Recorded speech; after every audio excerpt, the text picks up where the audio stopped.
Lagi satu semangatnya, Shalom. Oke, senang kembali ada di sini. Bapak yang diberkati Tuhan. Mari langsung kita buka firman Tuhan hari ini. Kalau pagi tadi, kalau saudara mau dengar, mungkin kalau ada rekamannya saudara boleh dengar. Saya berbicara tentang makan, minum, dan bersenang-senanglah. Oke, sore ini saya akan membahas dari hal yang lain. Buka bersama saya, Mazmur pasal yang ke-95. Sekali lagi, Mazmur pasal 95, kita akan baca ayat yang ke-7 sampai ayat yang ke-8. Mazmur pasal 95, ayat ke-7 sampai ayat yang ke-8.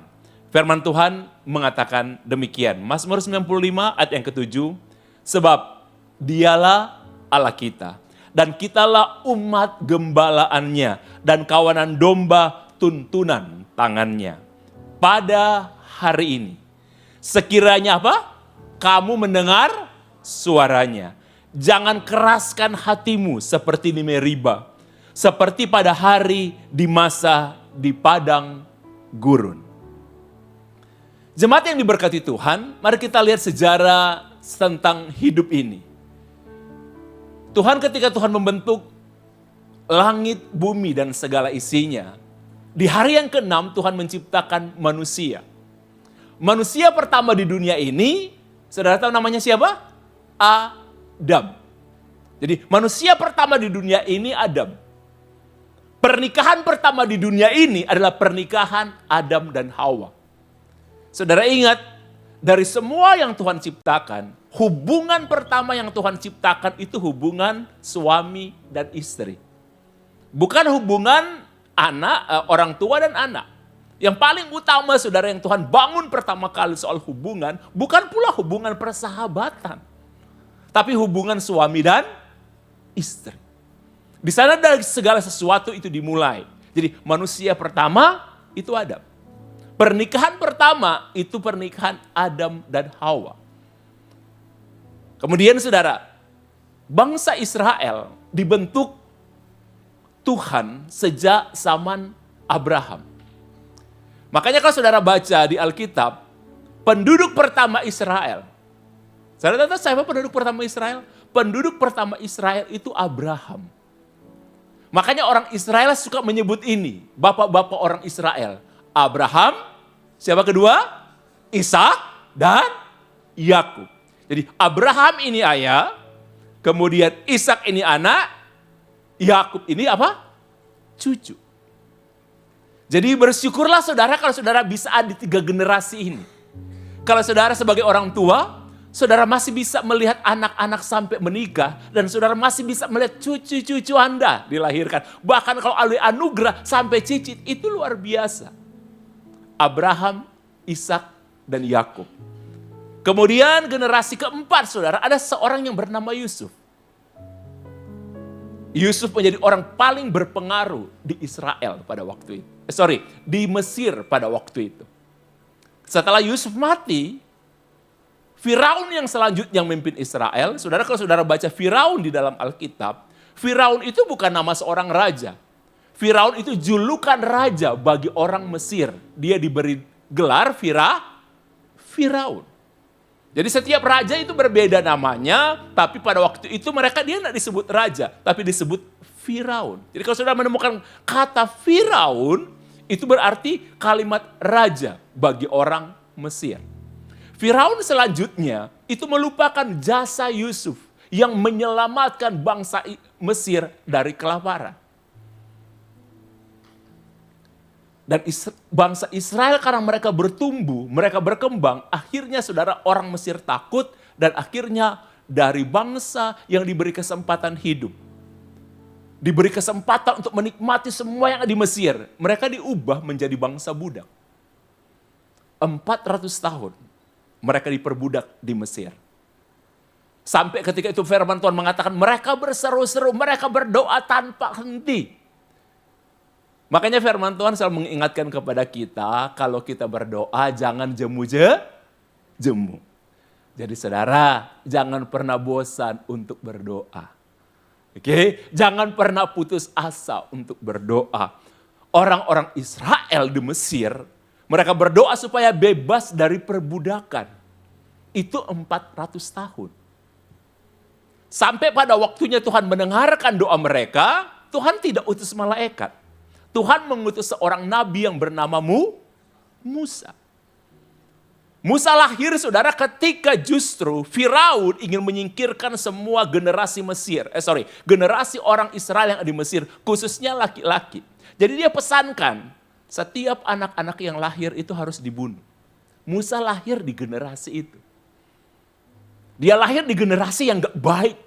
Dia lahir di generasi dengan ancaman dibunuh. Tapi kalau Tuhan mau selamatkan, akhirnya Musa diselamatkan. Justru di keadaan yang tidak baik ini, lahirlah seorang Musa yang pada akhirnya diangkat putri Firaun menjadi anak angkatnya. Dia tumbuh di Mesir, saya mencerita sejarah singkatnya. Dia tumbuh di Mesir. Dan akhirnya saudara, walaupun dia diberi nama Mesir oleh putri Firaun, tapi hatinya tetap untuk bangsanya. Dia tidak lupa DNA-nya. Sehingga pada waktunya saudara, Tuhan panggil Musa. Musa ingin menolong bangsa Israel tapi dengan caranya. Ingat baik-baik ya, Musa ingin menolong bangsa Israel dengan caranya. Dengan waktunya. Padahal itu belum waktunya Tuhan. Kadang-kadang kita ingin nolong Tuhan. Kadang-kadang belum waktunya Tuhan, kita ingin melakukan sesuatu. Kita bilang ini baik. Tapi itu belum waktunya. Makanya Salomo, seorang yang paling berhikmat yang pernah ada. Dia tulis begini, segala sesuatu ada waktunya. Yang kadang-kadang kita gak sadari itu. Bahwa di dunia ini, apapun itu, segala sesuatu itu ada waktunya. Kalau kita menyadari ini, kita akan berjuang dengan waktu. Tetapi saudara tidak akan stres dengan waktu. Nah, akhirnya saudara, Musa, akhirnya dia nolong orang Israel yang sedang dianiaya oleh tentara Mesir. Dia tolong, tapi Musa melakukan sebuah kesalahan. Akhirnya tentara Mesir itu terbunuh. Ketika ada orang Israel yang sedang bertengkar, Musa nasihati jangan bertengkar. Mereka bilang begini pada Musa, kamu jadi hakim atas kami. Kamu mau bunuh kami seperti kamu membunuh orang Mesir. Dan Firaun dengar kabar itu dan Musa melarikan diri. Jadi gini, dari usia 0 sampai 40 tahun, Musa dibesarkan sebagai anak Firaun, anak angkat Firaun. Kemudian Musa melarikan diri, dia melupakan visi dia, keinginan dia, hatinya dia untuk menyelamatkan orang Israel dari perbudakan Mesir. Ada 40 tahun, Musa melarikan diri di padang gurun. Dia bertemu saudara dengan seorang wanita yang sedang menimba air dan akhirnya itu menjadi istrinya dia. 40 tahun, Musa menjadi orang biasa. Dia bersama-sama dengan mertuanya yang bernama Yitro. Dia punya keluarga, dia punya anak-anak, dia mengembalakan kambing dan domba dan mengerjakan apa yang ditugaskan oleh mertuanya 40 tahun.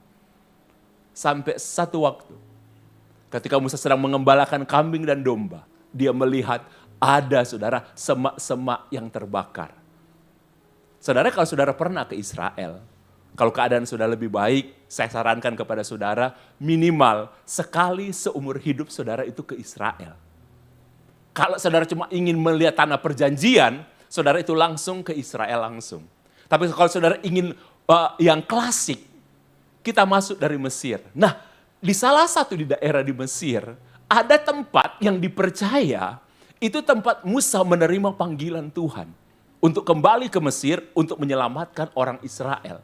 Nah, di sana saudara, ada batu saudara. Kalau saudara belah batu itu seperti bentuk semak-semak, saudara. Kalau saudara belah, jadi kalau batu itu dipecahkan, itu ada sebanyak bentuk seperti semak-semak. Dan itu dipercaya saudara sebagai salah satu peringatan di tempat itulah.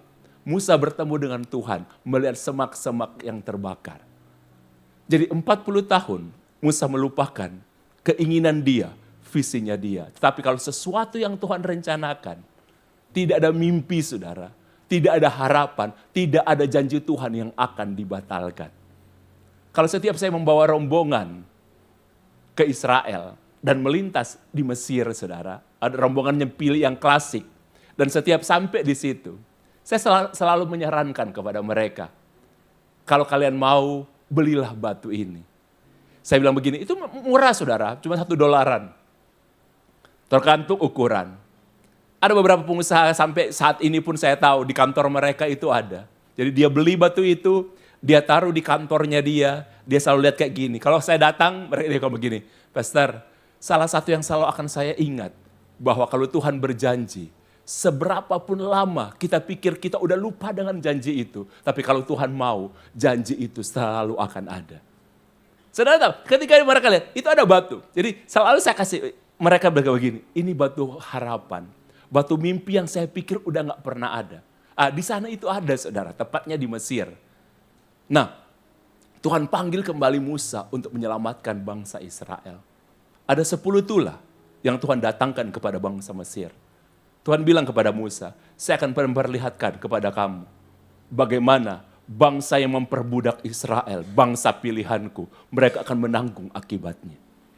Saudara, selalu saya ingin bilang kepada saudara, jangan pernah takut kalau saudara mengalami penganiayaan. Jangan pernah takut kalau saudara berdiri yang benar, sedangkan orang yang benar menganiaya orang yang tidak benar. Kadang-kadang kita lihat di pekerjaan, di bisnis, di karir, orang yang tidak benar lebih menonjol daripada orang yang benar. Ini yang kadang-kadang membuat iman kita mundur. Oke? Ini yang kadang-kadang membuat kita mundur. Dan saudara tahu, Tuhan bilang sama Musa, bangsa yang kamu lihat ini, mereka tidak akan kamu lihat lagi. Tuhan mendatangkan 10 tulah, itu tidak kebetulan. 10 tulah dihajar orang Mesir sampai selesai. Kalau saudara pernah ke Mesir, Mesir itu negara yang makmur. Negeri yang sangat makmur. Mereka punya sungai yang sangat besar, sungai Nil, yang akan membuat subur tanahnya mereka. Kalau saudara datang ke Mesir sampai hari ini, saudara akan lihat Mesir itu berdebu. Oke, Mesir itu berdebu, saudara. Saudara, saya ingin bilang kepada saudara, Tuhan intervensi langsung. Kalau Tuhan ingin melaksanakan rencananya, tidak ada tangan manusia. Firaun yang dianggap dewa pun pada waktu itu tunduk di bawah kakinya Tuhan. Nggak bisa apa-apa. Bahkan dia bersama tentaranya yang besar, mereka mati di Laut Teberau. Bahkan ketika Tuhan menyelamatkan orang Israel, Tuhan buat sesuatu itu luar biasa. Tuhan belah Laut Teberau. Saudara, saudara pikir itu nak mengagumkan, jangankan belah laut. Saudara pulang ke rumah, taruh air di ember atau di piring, coba saudara belah. Sampai kapanpun saudara dia tidak akan terbelah. Semangka saudara bisa belah. Buah saudara bisa belah. Air coba belah. Tuhan belah air laut. Saudara pernah ke SeaWorld enggak? Atau Sea Aquarium? Kalau saudara ke Singapura atau saudara ke Jakarta, di Jakarta ada juga SeaWorld, saudara kita bayar untuk masuk ke sana. Dan anak-anak suka, anak saya saudara ketika dia kecil dia termasuk suka lihat SeaWorld. Wow, ada ikan hiu. Saudara tahu sebelum manusia mampu membuat SeaWorld, anak-anak orang Israel sudah yang pernah melihat SeaWorld pertama kali itu anak-anak orang Israel. Jadi ketika mereka keluar dari Mesir, Tuhan belah laut itu. Saudara tahu laut itu terpisah. Mungkin ada ikan hiu yang sejenis satu keluarga, mereka terpisah untuk sementara. Satu sebelah kiri, satu sebelah kanan. Hoi, gitu kan? Anak-anak Israel itu hiburan loh. Di sepanjang laut mereka, mama ikan paus. Di sebelah kiri kanan mereka lewat di laut itu. Tuhan intervensi. Saudara, kalau Tuhan kadang-kadang sepertinya Tuhan membiarkan semuanya, tapi tidak. Semuanya dalam pengawasan Tuhan. Kalau Tuhan mau turun tangan, Tuhan intervensi, segala sesuatunya itu luar biasa. Saudara ingat enggak? Saudara ingat ya, beberapa bulan yang lalu, orang beberapa sempat panik. Bahkan ada orang yang kasih tahu sama saya, ketika ada demo-demo besar-besaran. Dan orang mulai mengatakan demo ini akan mengarah kepada 97-98. Seseorang mengatakan kepada saya, Pak Nixon, ayo ikut saya ke Singapura, ajak keluarganya. Ini mau jadi demo besar-besaran Pak. Oke, ayo Pak Nixon ikut saya, ajak keluarganya. Saya bilang enggak Pak, saya tetap di Indonesia aja. Ini bahaya loh Pak Nixon. Apalagi Pak Nixon ini kan orang Kristen. Turunan Cina. Apa hubungannya? Ya kan, turunan Cina, orang Kristen, pendeta lagi. Sasaran pertama itu orang-orang seperti Pak. Ayo Pak, ikut saya. Saya bilang, Pak, mau kita mau kemanapun, kalau sudah waktunya, ya waktunya kita kembali ke rahmatullah. Tapi kalau belum waktunya, apapun yang terjadi nggak apa-apa Pak. Tapi ayo Pastor, Pastor juga itu harus berhikmat. Saya tahu dia cinta sama saya. Saya tahu saudara, dia sayang sama saya. Dan keluarga, ayo Pak, gampang semuanya nanti. Kita lari ke Singapura dulu. Setelah dari Singapura kita mau kemana, gampang Pak. Ayo Pak, selamatkan nyawa kita Pak, sayang. Saya bilang, Pak kalau kita mau dimanapun Pak, kalau kita memang udah saatnya. Saya bilang, Pak tahu, oh tetangga saya Pak, dia kejatuhan cecak. Kaget, mati. Cecak loh. Kalau kejatuhan saudara dinosaurus, oke, kalau dia kejatuhan komodo, nggak mati itu wajar. Ini kejatuhan cecak. Cecak loh, cecak di dinding. Masih ada yang tahu cecak di sini nggak sih? Oke, zaman udah berubah soalnya. Ketik aja di cecak, sudah akan nanti muncul gambarnya. Kecil, mati. Saudara tahu kenapa orang banyak memperkirakan kejadian kemarin itu akan sampai saudara ke kerusuhan 97-98. Ini menurut saya, kenapa itu tidak terjadi? Karena ada orang-orang Kristen yang berdoa dan Tuhan ikut campur tangan. Ada orang-orang Kristen yang berseru kepada Tuhan. Dulu 97-98 kalau saudara ingat, itu orang sampai jual sertifikat rumah di bandara murah-murah.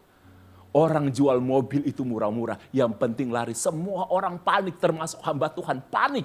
Berusaha kalau yang bisa melarikan diri ke luar negeri.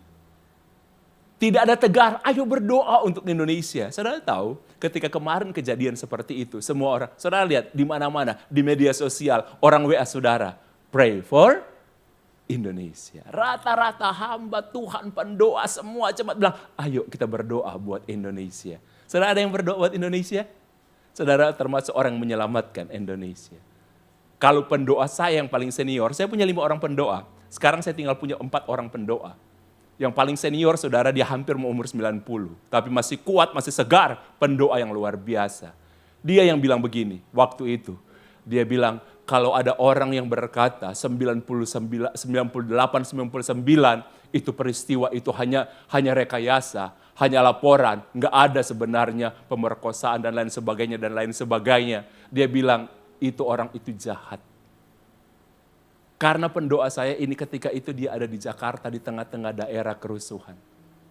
Dia bilang kalau bukan Tuhan, dia anak, mantu dan cucunya dia itu mungkin habis. Dia bilang hanya Tuhan yang menyelamatkan. Makanya ketika doa kemarin dia yang minta intervensinya Tuhan. Dia minta Tuhan intervensi Tuhan. Turun Tuhan. Dia berdoa yang bikin saya kaget saudara. Dia berdoa karena dia pernah mengalami. Dia berdoa kayak gini. Tuhan, dia berdoa untuk presiden. Dia berdoa untuk aparat keamanan. Bantu mereka untuk menjaga. Dia bilang, Tuhan kalau memang orang-orang yang demo ini ingin menyuarakan kebenaran. Berkati mereka supaya kebenaran tegak di Indonesia. Tapi kalau orang-orang yang berdemo ini Tuhan bermaksud untuk membuat kerusuhan, mengacaukan Indonesia. Ambil nyawa mereka Tuhan. Saya kaget, Tuhan Yesus. Doanya ekstrim kali. Ambil nyawa mereka Tuhan, segera. Ambil nyawa mereka, bawa mereka ke neraka, biar mereka berdemo di neraka. Saya kaget loh saudara. Ekstrim. Dia bilang, intervensi Tuhan. Saudara, saya ingin bilang kepada saudara, saya melayani Tuhan puluhan tahun. Sejak saya muda saudara. Saya telah lihat bagaimana ketika kita terdesak dan kita minta intervensinya Tuhan. Kalau Tuhan turun langsung saudara, tidak ada kuasa di dunia ini yang bisa melawan kuasa Tuhan siapapun itu. Dan Tuhan bilang sama orang Israel, Tuhan bilang sama Musa, Mesir akan menanggung akibatnya. Apa yang Mesir buat umatku, mereka akan menanggung akibatnya. 10 tulah selesai Mesir waktu itu. Makanya selalu saya bilang kepada saudara, saudara hati-hati kalau orang udah mengeluh di hadapan Tuhan. Saudara tahu kenapa Sodom dan Gomora itu dimusnahkan oleh Tuhan? Pada waktu itu, firman Tuhan bilang begini, malaikat itu turun, berjumpa dengan Abraham. Malaikat bilang begini, banyak keluhan orang tentang Mesir. Tentang Sodom dan Gomora. Jadi begini, banyak orang yang mengeluh tentang Sodom dan Gomora. Itu kenapa akhirnya Tuhan musnahkan. Ketika Tuhan datang pun, ketika akan bangsa Sodom dan Gomora akan ditukang balikan. Kata-kata itu ada. Banyak orang yang mengeluh, berkeluh kesah tentang orang yang ada di Sodom dan Gomora. Mungkin orang berbisnis di kota itu dan mereka ditipu. Dikerjain dan banyak kejahatan sehingga ada orang yang mengeluh. Selalu saya katakan kepada anak-anak binaan saya sejak dulu. Kalau mama papa kamu masih marahin kamu walaupun dengan keras, masih menghajar kamu dengan keras, itu berarti mama dan papa masih mau mendidik kamu. Lu aku dimarahin. Lo itu berarti mama dan papa masih mau didik kamu. Kalau mama dan papa kamu udah diem dengan kenakalan kamu. Dan mama cuma berdoa di hadapan Tuhan, hati-hati. Kalau papa dan mama menghukum masih ada ukurannya. Kalau Tuhan kamu enggak bisa mengukur. Bapak-bapak, hidup sebagai suami dan istri itu enggak gampang. Nggak mudah. Oke? Kalau istrimu masih ngomel, kamu kayak gini, jangan kayak gitulah Pak. Jangan begini, jangan begitu. Itu masih bagus, berarti istrimu masih istri yang sesungguhnya. Tapi kalau istrimu sudah diam, dan dia mengeluh di hadapan Tuhan, hati-hati. Beneran saya bilang. Kalau dia udah mengeluh di hadapan Tuhan, itu hati-hati. Kalau Tuhan dengar, dia kirim malaikat, tidak terukur saudara. Selesai saudara. Jadi kalau istrimu, tapi ibu-ibu jangan terlalu cerewet juga. Oke, mengesalkan, ya kan? Tapi bapak-bapak, kalau istrimu masih cerewetin kamu tentang hidupmu, berarti dia masih cinta sama kamu. Hati-hati, istriku diem, puji Tuhan. Udah bertobat, bukan. Dia lagi mengeluh di hadapan Tuhan. Oke? Saudara jangan anggap, istriku bojoku diam gua dugem, gua gini-gini. Dia diam luar biasa. Tuhan udah ubah dia, bukan. Dia lagi mengeluh di hadapan Tuhan. Saya tahu ibu-ibu yang seperti begitu. Dan akibatnya saudara akan tanggung. Kalau ada hamba Tuhan, ada teman. Kalau saudara buat apa-apa, kalau dia masih tegur saudara, itu masih baik. Kalau dia udah berseru kepada, dia udah diem. Dia mengeluh di hadapan Tuhan, itu yang hati-hati. Saudara ingat ini ya, ingat kata-kata ini ya. Tuhan itu hakim yang adil. Dia Tuhan yang baik. Dia Tuhan yang berkuasa. Tapi firman Tuhan bilang juga, Tuhan itu hakim yang adil.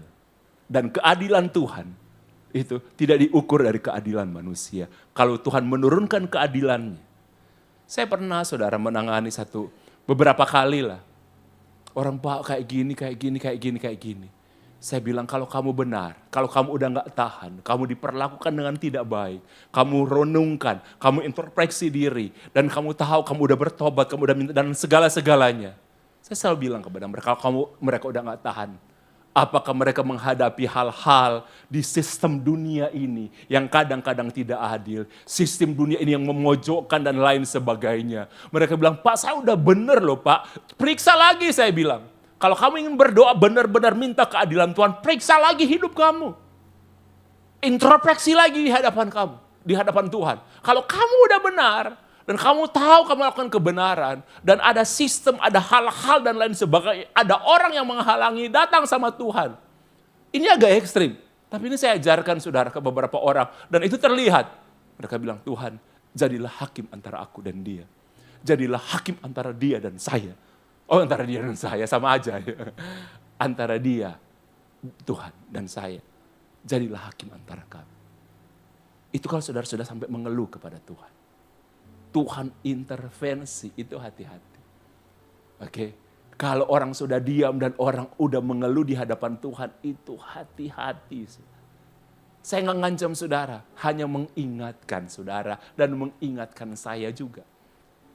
Itu yang Tuhan lakukan saudara. Dia menunggang balikkan Sodom dan Gomora. Dia mendatangkan 10 tulah. Bahkan saudara di tulah terakhir, seluruh anak sulung orang Mesir, dari raja sampai rakyat jelata, itu mati. Semua hewan yang pertama, semua apapun yang sulung, itu dihabisi oleh Tuhan. Dan firman Tuhan bilang gini, ada tangisan yang sangat luar biasa di Mesir. Dari bangsa saudara yang berkuasa. Dan firman Tuhan katakan, ketika orang Israel keluar dari Mesir, orang Israel minta apa aja. Firman Tuhan bilang begini, Tuhan membuat orang Mesir bermurah hati dengan orang Israel. Semua yang diminta dikasih. Israel sudah melihat itu, saudara. Mereka lihat bagaimana Tuhan itu baik. Tapi saudara tahu, firman Tuhan yang kita baca tadi, saudara, dalam kitab Mazmur yang kita baca, saudara, Mazmur 95, ini ditulis oleh Musa. Jadi kalau saudara baca Mazmur, sekitar kalau saya nggak salah ingat saudara, 74 pasal dari 150 pasal yang ada di Mazmur itu ditulis oleh Daud. Yang lainnya saudara, ada yang lain yang menulis. Termasuk Mazmur 95 ini ditulis oleh Musa. Untuk mengingatkan orang Israel peristiwa di Mara dan di Meriba. Nanti kalau kita ke Israel, saudara lewat di Mesir, jadi ini masih daerah Mesir. Mara dan Meriba ini belum masuk dalam tanah perjanjian. Masih ada di daerah Mesir. Kalau saudara ke Israel, Anda akan melewati daerah itu. Dan dipercaya sumur yang biasanya kita beribadah, itu ada di situ, saudara. Yang Tuhan mengubah air. Jadi orang Israel, saudara, ketika itu di padang gurun, yang mereka butuhkan itu minum. Mereka punya emas, mereka punya permata, begitu banyak harta. Tapi saudara ketika itu, emas pun tidak bisa. Hanya yang bisa saudara mereka minum. Dan di masa Meriba itu nggak ada minum, nggak ada air. Orang Israel bilang begini kepada Musa, mana air?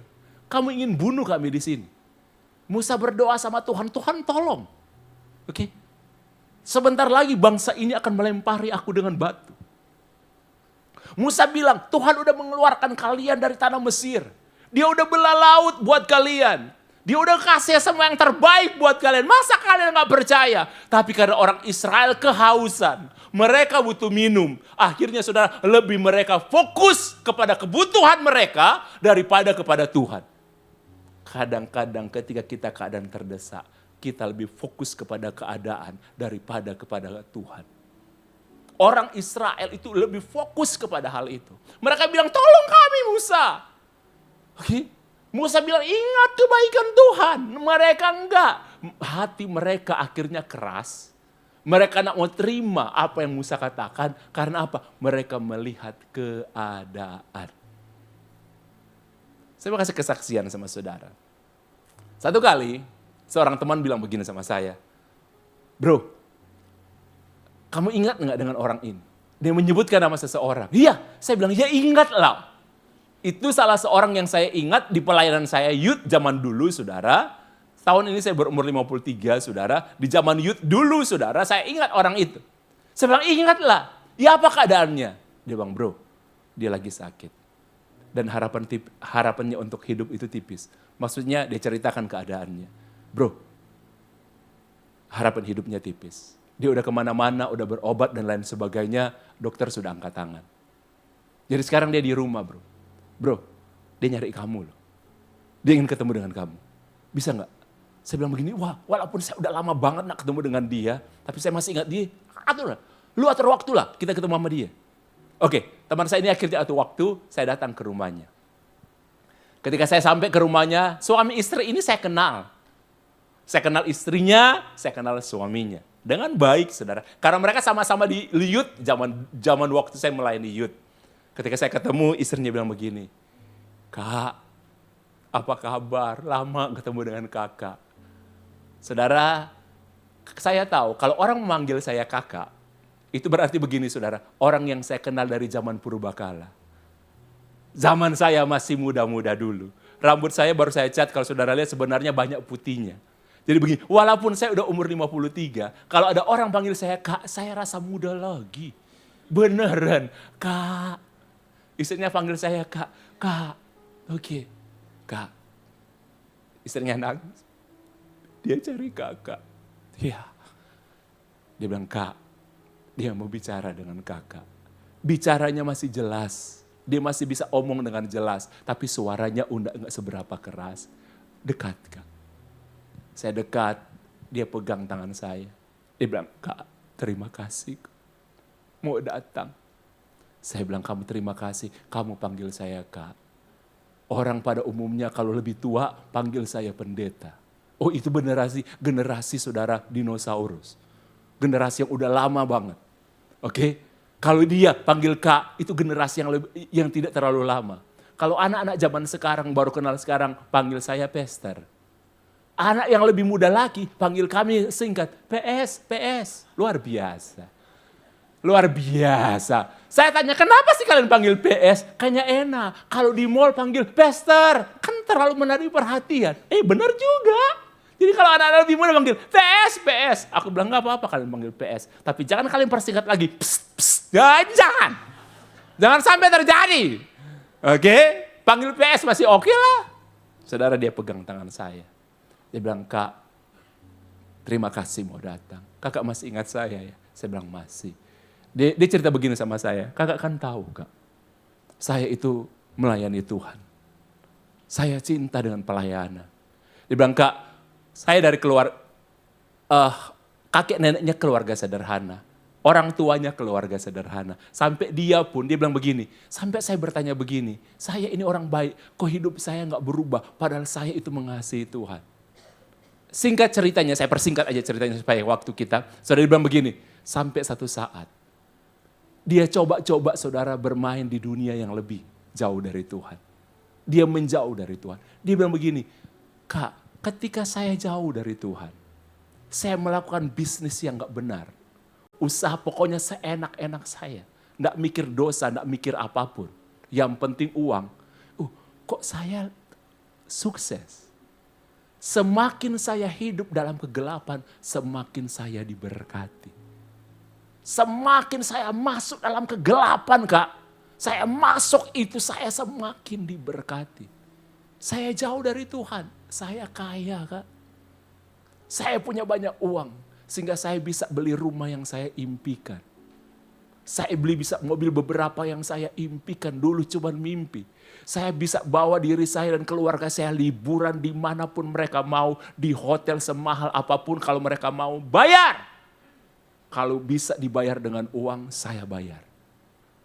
Dia bilang, semakin saya jauh dari Tuhan, itu justru saya rasa begini, Kak, saya semakin punya banyak uang. Sampai dia bilang begini, saya pernah bertanya, Kak, Tuhan itu ada atau enggak? Istri saya ingatkan saya. Orang tua ingatkan saya. Paling utama yang sering mengingat saya itu nenek saya. Dia gak pernah nuduh, dia gak pernah macam-macam. Tapi apapun kata orang, saya keraskan hati saya. Satu kali Kak Nixon itu khotbah dan ada rekaman khotbahnya di video waktu itu. Istri saya nonton, saya lihat, saya bilang begini, matikan itu. Karena saya mendengar khotbah pun saya nggak mau. Setiap istri saya berdoa di kamar, saya keluar. Tapi hidup saya makmur, Kak. Orang boleh bilang saya kaya. Ini orangnya usia 40 tahun pertengahan. Saya keraskan hati saya. Dia bilang, semuanya itu berubah, Kak, ketika nenek saya meninggal. Saudara nggak tahu, hai suami-suami di sini, hai siapapun semua Anda, saudara tahu, doa itu proteksi bagi kita. Makanya firman Tuhan bilang begini, satu orang di keluarga itu diselamatkan, seisi keluarga itu selamat. Maksudnya itu begini saudara, kadang-kadang ada hal yang buruk akan terjadi keluarga kita. Tuhan perhitungkan ada satu orang percaya di tempat itu. Sodom dan Gomora harusnya nggak musnah kalau ada 20 orang yang percaya. Jadi satu kota itu alasan ada 10 atau 20 orang, kota itu nggak jadi dimusnahkan. Itu yang firman Tuhan maksudkan. Satu orang percaya seisi diselamatkan. Nah neneknya ini pendoa, omanya ini pendoa. Dia bilang neneknya itu selalu berdoa buat dia. Tapi satu saat ketika omanya atau neneknya meninggal, dia merasa begini, semua proteksi itu hilang. Dia merasa dia masih punya uang, tapi proteksi itu hilang. Dia kacau semuanya. Dia merasa kehilangan semuanya. Dia bilang begini, betul Kak. Hari itu saya menyadari, salah satu yang berdoa dengan hati buat saya, Di samping istri saya, yang paling utama itu nenek saya. Ketika nenek saya meninggal, seakan begini, dia bilang, proteksi itu dia rasakan. Enggak, itu hilang. Dan dia diserang oleh sakit penyakit ini. Dia bilang, awalnya saya pikir uang saya ada. Saya bisa berobat, saya bisa bayar obat, bayar dokter, semuanya saya bisa bayar. Ternyata enggak bisa. Enggak bisa. Sampai dia bilang begini, ketika saya sakit dan dokter angkat tangan, saya pikir ya sudah selesai. Dan dia bilang begini sama saya, ini ketika orang sudah, dia panik, dia takut, dia cemas, nak bisa tidur, saudara dan lain sebagainya. Sampai dia bilang satu kali, dia bilang dia lihat neneknya, datang sama dia. Dia bilang itu antara mimpi atau tidak, antara nyata atau tidak. Tapi dia bilang dia lihat dengan nyata dan dia bisa rasakan. Neneknya datang mendekati dia, memegang kepalanya dan membelai-belai dia. Dia bilang begini sama saya, Kak, di saat itu saya tahu waktu saya sudah tiba. Saya bertobat, Kak. Saya bertobat. Saya panggil nama Yesus. Dia bilang gini, Kak, saya makasih lihat sama kakak. Dia ada Walkman. Generasi zaman sekarang mungkin udah gak tahu Walkman ya. Ada yang masih tahu Walkman gak di sini sih? Oke, masih tahu Pak? Ya oke, berarti kita satu generasi Pak. Oke, generasi Rano Karno, generasi siapa lah waktu itu ya. Lionel Richie, ya, Michael Jackson. Ya oke, dia ada Walkman. Dia bilang, Kak saya mau kasih lihat sama kakak. Apa? Ini Kak, dia keluarkan kaset. Apa ini? Ini khotbah kakak di radio zaman dulu, di acara malam hari Minggu itu. Satu kali kakak pernah, kan dijual. Dulu saya kerja di studio Betani, kami merekam khotbah, kami kirim di Radio Batra Yuda. Nah hari Minggu saya punya khusus acara untuk anak muda, oke, pesona muda, dan saya khotbah di situ. Dia bilang, Kak, ini salah satu khotbah kakak yang saya beli zaman dulu. Dan saya dapatin lagi ketika saya mulai sakit parah, dan saya dengarkan. Judulnya, Segala Sesuatu Sia-sia Tanpa Tuhan. Dia bilang, Kak, betul. Terima kasih Kak, tiap hari saya dengarkan kaset kakak ini tanpa ada rasa bosan. Dan saya bilang betul. Kak Nixon bilang, kamu punya dunia ini sekalipun, kalau jiwa kamu binasa sia-sia. Gak ada arti. Berapa lama kamu akan menikmati kekayaan? Usia manusia di bumi ini hanya puluhan tahun, jarang sampai ratusan tahun. Jarang sampai ratusan tahun. Dia bilang, Kak, aku bertobat. Dia bilang begini sama saya, Kak, aku siap. Ketika saya bertobat dan saya panggil nama Yesus, saya lihat nenek saya datang. Dan saya rasa begini, damai Kak. Kak, aku udah siap. Saudara, ketika saya di sebuah kota yang lain, dia bilang, Kak, doakan saya. Saya tumpang tangan buat dia, dia nangis. Dia kurus sudah. Tinggal kayak tulang dan kulit aja. Dia kurus sekali. Tapi kalau saya lihat matanya, di matanya itu ada kehidupan. Ketika dia bilang, dia siap, saya tahu dia memang siap. Dan saya bilang sama dia, banyak orang takut untuk mati. Orang yang siap untuk mati hanya orang yang percaya surga itu ada. Orang yang siap untuk mati adalah orang yang percaya kepada Yesus. Hidup adalah mati adalah hanya orang percaya yang mampu mengatakan itu. Saya bilang, orang yang melayani pun banyak yang takut mati.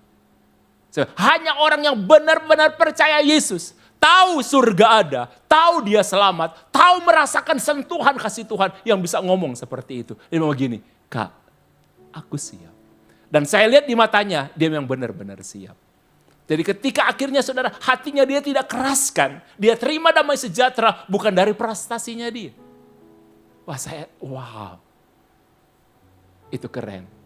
Bapak Ibu yang diberkati Tuhan, saya ingin mengingatkan ini yang diingatkan Musa kepada Tuhan, kepada orang Israel. Jadi orang Israel ditegur, diingatkan, mereka mengeraskan hati.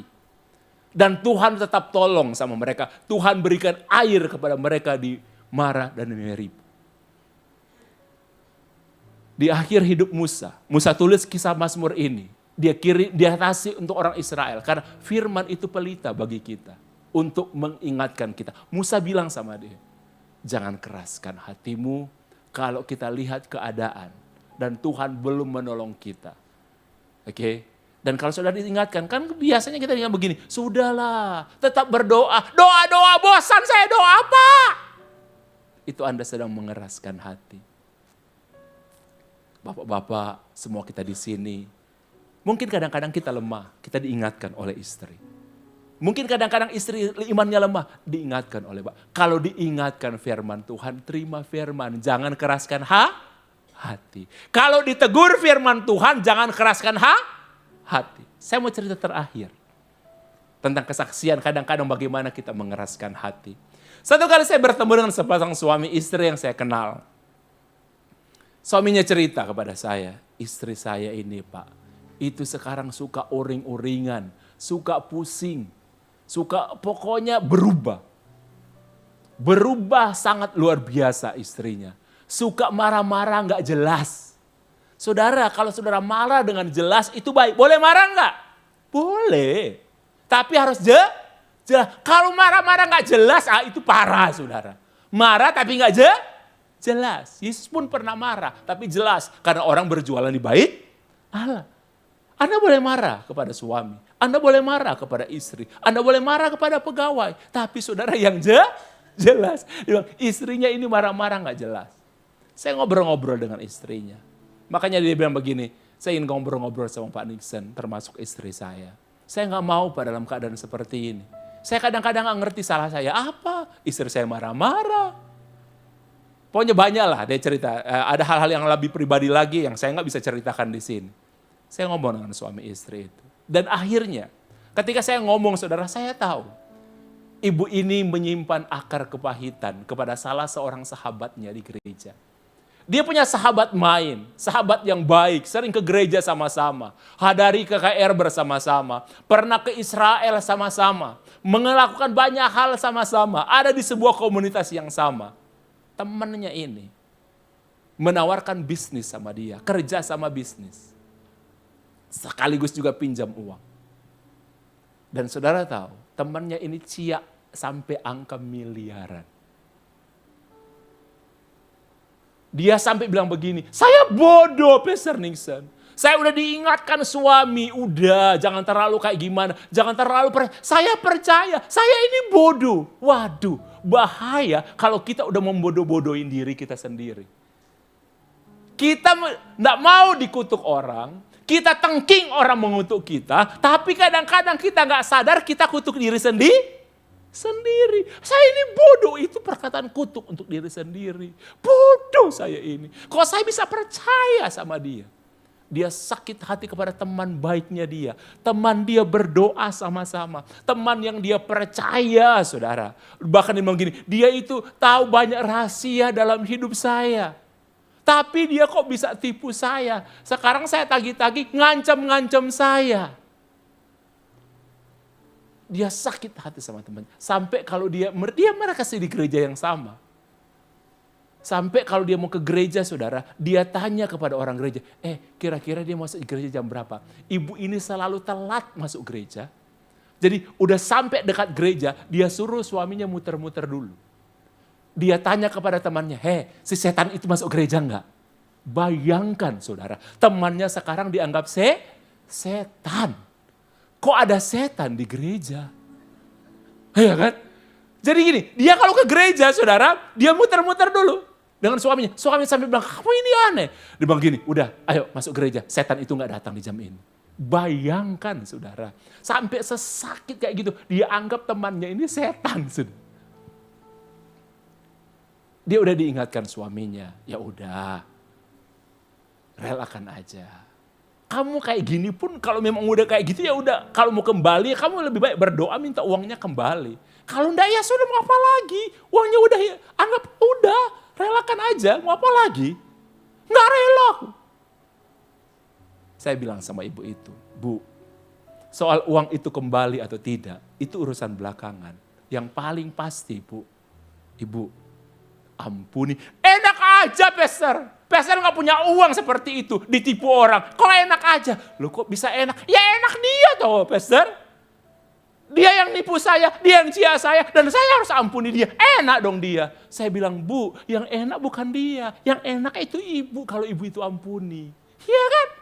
Kadang-kadang kita tuh berpikir kayak gitu. Saya ampuni dia, enak. Padahal ibu itu udah terganggu. Saya bilang, Ibu, firman Tuhan kalau gini, maafkan musuhmu. Bu, musuh aja kita. Oh, dia bukan musuh, dia setan, Pak. Aduh, Tuhan Yesus. Saya bilang, Bu, dengar baik-baik. Yesus bilang begini, maafkan orang yang sudahlah, Bu, saya nggak pakai kata musuh ya. Tapi musuh pun kita ampuni, apalagi teman. Oke, sudah, Bu, beginilah, saya nggak pakai istilah musuh. Firman Tuhan begini, ampuni orang yang bersalah kepadamu. Dia bilang begini, Pastor Nixon, orang itu bukan hanya bersalah, penipu. Waduh, ini awangnya kalau kayak gini, saudara. Saya bilang, Ibu, kalau Ibu mengampuni, firman Tuhan begini, jangan mengeraskan hati. Karena Ibu tahu, dari hati itu terpancar kehidupan. Kalau hati kita penuh kebencian, yang akan terpancar bukan kehidupan, tapi kebencian. Kalau hati kita penuh amarah, yang akan terpancar dari kehidupan kita amarah. Tapi kalau hati kita penuh dengan kasih, yang akan terpancar kasih. Dari hati terpancar kehidupan. Oke? Coba saudara lihat orang sebelah kiri kanan saudara. Wajahnya ada kehidupan apa enggak? Coba lihat. Lu masih hidup. Ya kan? Tapi tidak ada pancaran kehidupan itu salah. Oke, coba amati. Kalau Anda malu bertanya kepada pasangan Anda, coba nanti malam pulang berkaca. Anda masih hidup, tapi terpancar kehidupan enggak dari wajah Anda? Ayo! Kalau firman Tuhan bilang ampuni, itu bukan, saya bilang, Bu, kalau firman Tuhan bilang ampuni, itu bukan untuk membuat orang yang kita ampuni itu enak. Ibu yang enak. Kalau ibu ampuni, ibu yang damai sejahtera, enak, Bu. Ibu enggak tidur. Ibu minum obat tidur. Obat tidur itu obat, namanya dia cuma membantu. Oke? Tapi itu bukan yang utama, yang paling utama itu hati. Saya ajarin dia, saya berdoa. Kemudian saudara, dia bilang, tanda saya mengampuni seperti apa? Tanda ibu mengampuni itu gampang. Kalau ibu memang, kalau memang gini, saya ampuni dia. Oh, itu gampang. Tanda ibu mengampuni begini. Ibu nggak bisa menghapus apa yang dia buat. Tanda ibu mengampuni, ibu lihat dia di gereja, ibu tetap beribadah. Jadi gini, kalau tanda kita mengampuni seseorang, kita ketemu dengan orang itu, sesalah apapun orang itu, ada damai sejahtera di hati kita. Itu berarti kita udah ampuni. Kalau kita ketemu orang yang berbuat salah sama kita, dan kita begini, aduh, hilang damai sejahteraku. Anda bayangkan, sejahtera Anda tergantung dari orang lain, bukan dari Roh Kudus. Kan sejahtera kita nggak tergantung dari orang lain. Saya bilang, Bu, ampuni. Saya ajak dia untuk berdoa sama-sama, saudara. Nggak gampang mengampuni orang. Dan saudara, saya bilang sama saudara ya, orang yang nipu saudara, orang yang ngerjain saudara, atau hal yang buruk apapun yang kerjain saudara, dan kita ampuni saudara, itu nggak gampang. Kalau pakai hati, pakai pikiran, saudara nggak bisa. Saudara butuh bilang, menyerah. Bantu saya Tuhan. Dan saudara tahu hanya yang bisa itu apa? Roh Kudus. Dia roh penghibur. Yang bisa nolong kita siapa? Yesus, Roh Kudus. Namanya roh penolong. Bantu. Ibu itu akhirnya saudara, dia ampun. Berat.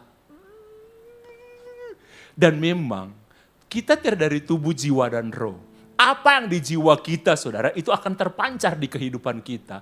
Jadi apa yang ada yang salah di hadapan kita, itu bisa terpancar.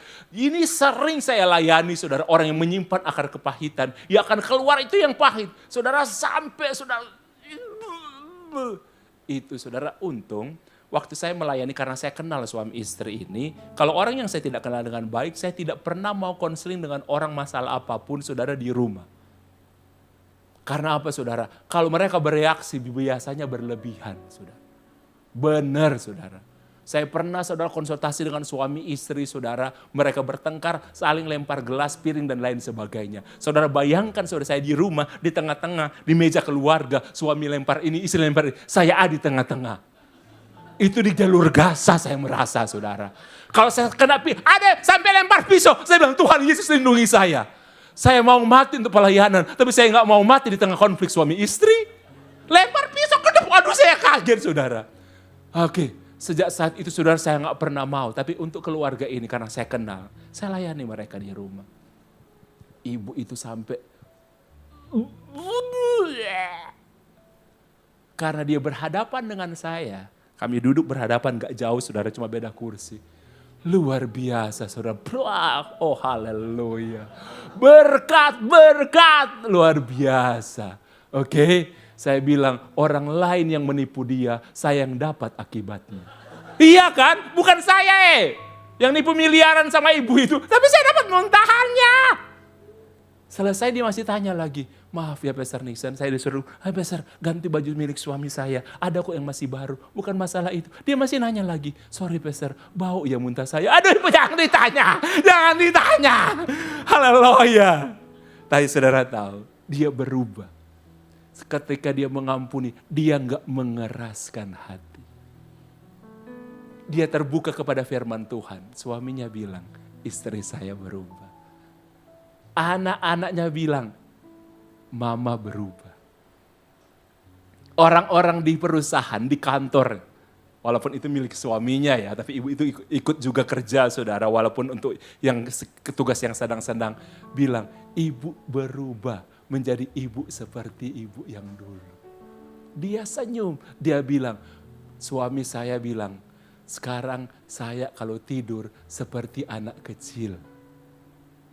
Tidur pulas. Bahkan suaminya bilang begini, suaminya pernah rekam, istrinya ketika sedang tidur saudara, dan berbicara dalam tidur, memang bicaranya gak jelas, mungkin bahasa roh kali ya. Oke, itu sambil senyum-senyum. Saya diperlihatkan, iya. Wih cantik loh Pak. Tidur pun, mimpi pun cantik. Luar biasa. Karena apa saudara? Hatinya penuh damai, sejahtera. Dari hatinya terpancar kehidupan. Jadi Bapak Ibu, kalau kita ditegur, semua firman Tuhan bermaksud untuk jadi pelita. Firman-Mu pelita bagi kakiku, terang bagi jalanku. Jadi kalau firman Tuhan itu, dia menegur kita, mengingatkan kita. Berarti begini, akan menunjukkan jalan yang terang. Jadi kalau ditegur oleh firman Tuhan, jangan apa? Keraskan hati. Saya selesai, mari berdiri saudara.